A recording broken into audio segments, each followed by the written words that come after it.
An overview about this process of glycolysis.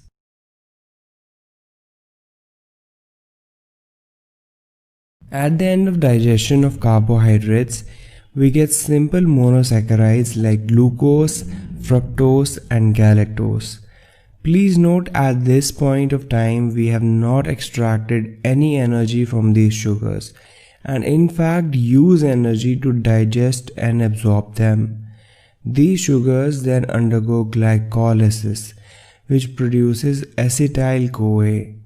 A small amount of energy is also produced at this step. This acetyl-CoA is then used in another biochemical cycle known as the Krebs cycle or the citric acid cycle, which takes place inside the mitochondria of the cells. In this cycle, we extract almost all of the energy that is present in these sugars in the form of ATP, NADH and FADH. ATPs are utilized directly for energy, whereas NADH and FADH are high energy molecules that are used in the next step, which is the electron transport chain, where the high energy electrons present in NADH and FADH are used to produce a lot more ATPs.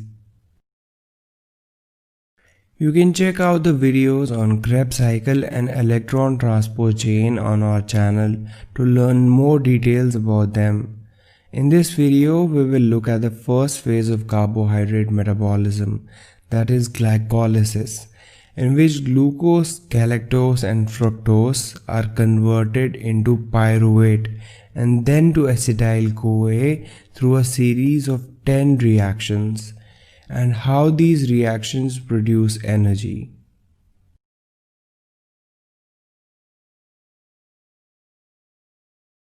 Glycolysis takes place in almost every cell of the body. If you look at the term glycolysis, you can see that it is made up of two words, glyco and lysis. Glyco meaning glucose and lysis meaning breakdown. So glycolysis is a process in which we break down glucose. We begin with glucose and end with pyruvate or lactate, depending upon whether oxygen is available in the process or not. If oxygen is available, we call it aerobic glycolysis, and almost all of the glycolysis that takes place in humans is aerobic, except some situations in which anaerobic glycolysis takes place, which doesn't require oxygen. We'll discuss these situations a little bit later in this video. Now let's start with the actual process of glycolysis.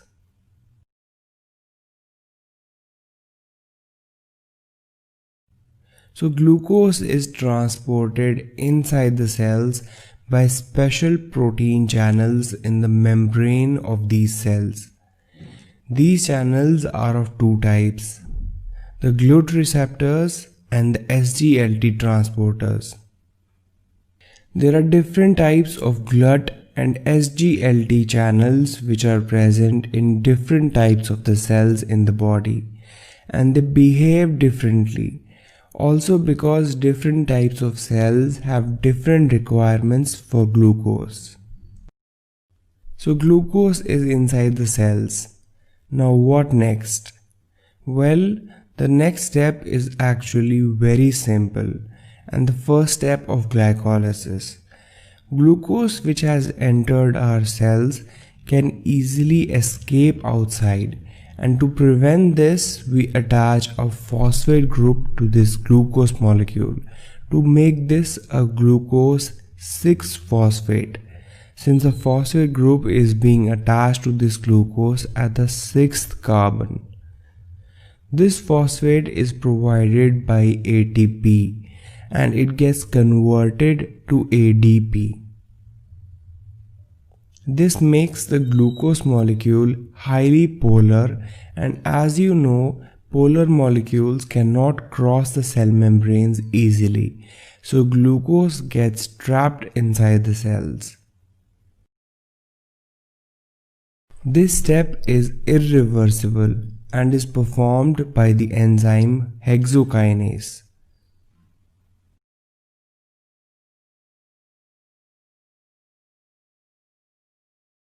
Hexo means 6, meaning that these enzymes act on 6 carbon sugars like glucose and galactose, and kinases are basically those enzymes that transfer a phosphate group from a high energy molecule to another molecule, which in this case is a phosphate group that is being transferred from ATP to glucose.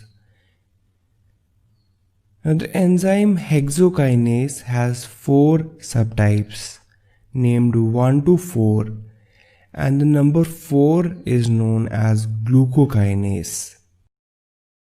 Number 1 to 3 are found in most of the cells in our body, but the 4th type of hexokinase, known as a glucokinase, is specially located in the liver cells and the beta cells of pancreas. The 4th type of hexokinase is different from the rest 3 in a sense that it doesn't get saturated easily, meaning it can keep working even if there is a large concentration of glucose in the blood. This is important because large amounts of glucose is released from the gut after a meal that directly goes in the liver from the portal vein. Presence of such an enzyme that doesn't get saturated easily allows our liver to prevent excess glucose to enter our systemic blood circulation. In the pancreas, the glucokinase is a part of glucose sensing mechanism present in the beta cells of pancreas.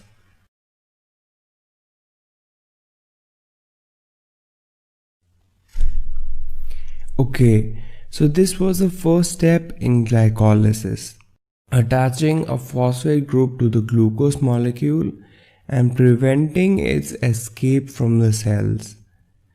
This reaction was catalyzed by the enzyme hexokinase, and this reaction also uses one molecule of ATP that donates its phosphate group to the glucose. The next step is also very simple, in which an enzyme isomerase converts glucose 6-phosphate into its isomer fructose 6-phosphate. This isomerase is also known as glucose phosphate isomerase, which catalyzes this isomerization reaction, which could be reversed under normal cell conditions.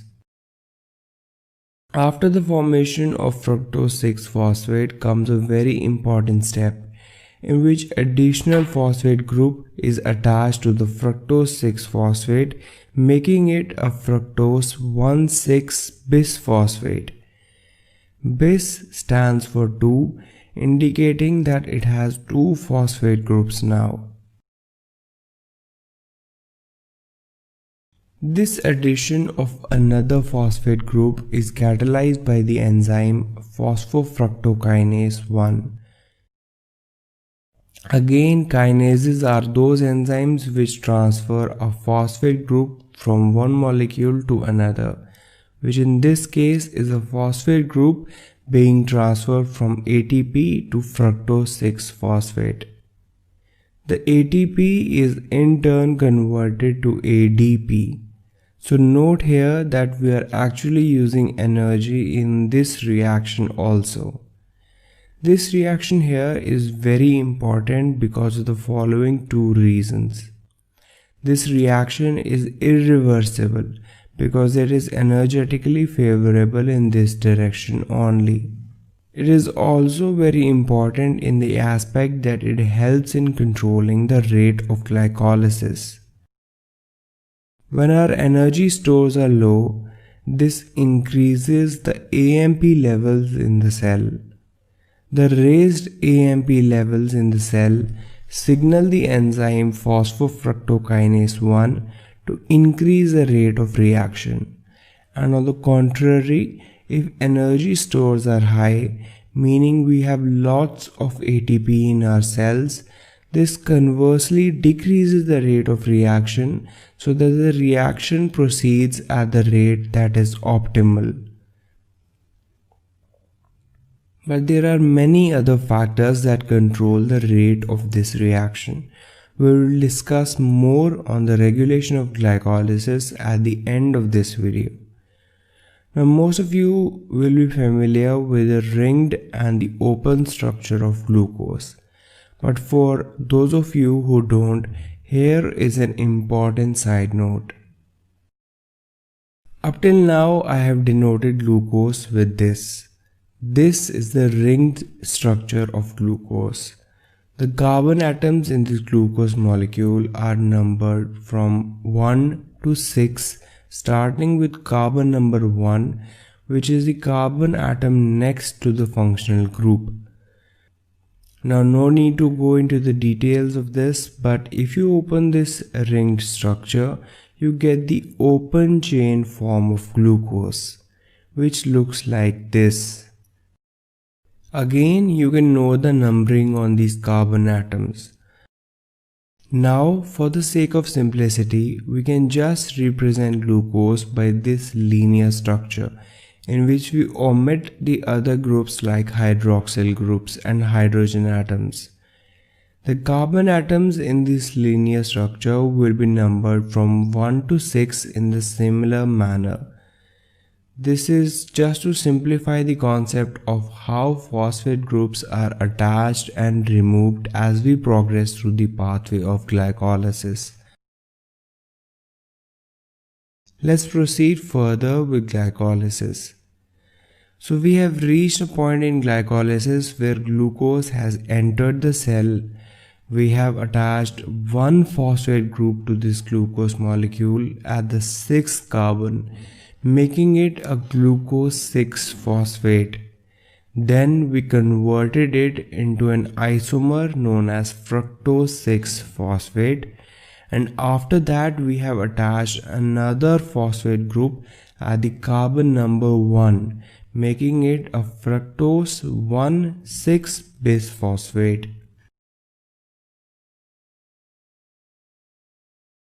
This phase of glycolysis is known as the energy investment phase because up till now we have just used energy in the form of adding two ATPs, here and here. After this begins the energy generation phase, where we actually produce energy in glycolysis. This second stage of glycolysis begins with the splitting of fructose 1,6-bisphosphate into glyceraldehyde 3-phosphate and dihydroxyacetone phosphate.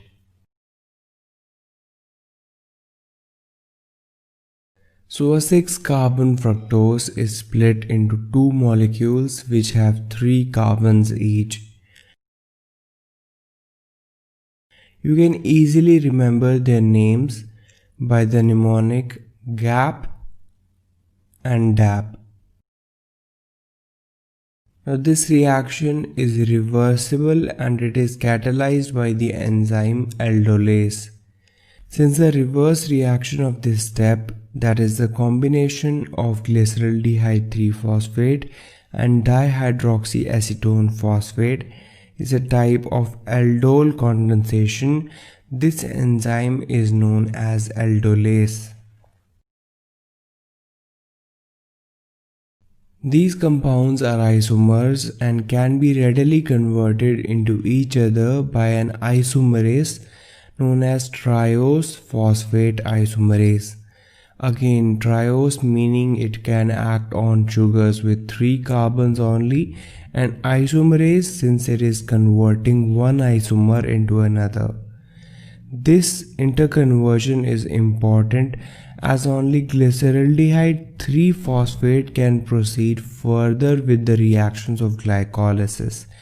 So dihydroxyacetone phosphate is isomerized into glyceraldehyde 3-phosphate, which is on a direct pathway in glycolysis.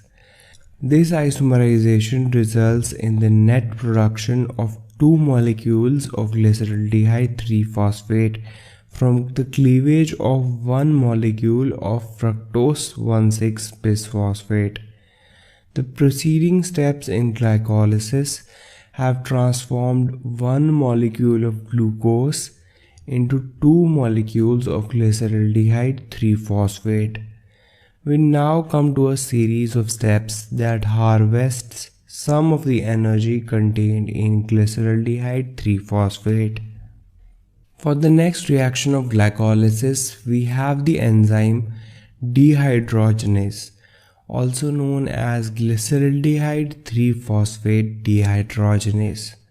And to understand this reaction, you have to dig a little bit deeper into its mechanism.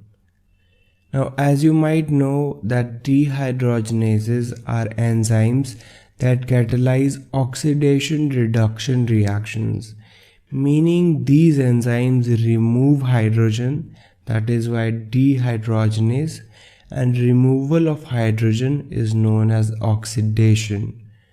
The hydrogen that they remove must be passed on to some other molecule, and that molecule gets reduced, and that is how the dehydrogenases catalyze the oxidation reduction reactions. In this reaction, the enzyme glyceraldehyde 3-phosphate dehydrogenase acts on glyceraldehyde 3-phosphate and removes the hydrogen atoms from the carbon number 1 and 2, which are then transferred to NAD to make the NADH.